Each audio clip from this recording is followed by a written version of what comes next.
Klaipėdos miesto jūrinės kultūros apdovanojimai Albatrosas. Artėjant Europos jūros dienai, gegužės 16-ąją Smiltynėje, prie paminklo skirto išplaukusiems ir negrįžusiems jūrininkams bei laivams atminti, vyks tradicinė Klaipėdos miesto jūrinės kultūros apdovanojimų ceremonija Albatrosas.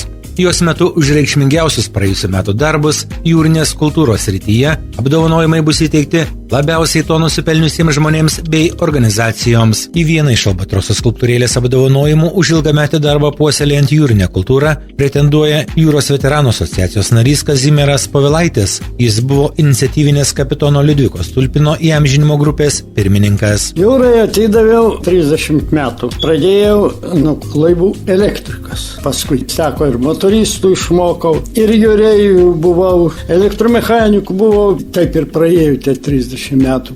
O dėl įamžinimo prasidėjo nuo 88 metų. Dar ginčydavomės, kodėl slaviški vardai, kurių vardais pavadinti laivai. A kur Lietuvosgi kapitonai? Ne taip, po truputį, kai sąjūdis įsisibavo pas Dionysą Varkalį, jis sako, steik iniciatyvinę grupę, organizuok, pastatysit ant kapinį paminklą. Pastatysit skulptūrinį biustą Sankraivis 7, kur Stulpinas gyveno. Nu, pradėjom judėti. Kazimieras Povilaitis ėmėsi iniciatyvos įamžinti ir pirmojo lietuviško laivo jūratę kapitoną Juozą Andžejauską. Taip pat nori, kad būtų įamžinti visi žymiausi tarpukario Lietuvos jūrų kapitonai. Pirmasis jūrų kapitonas, kuris įvedė laivą į Klaipėdą su 3 spalve. Juozas Andžejauskas, tai išsiuntinėjau visiems, kad reikia ieškoti tos palaidojimo vietos Andžejausko, kad surado jį miesto kapinėse. Čia jau specialistų politikų reikalas. Nežinau, ar ten statys kryželį,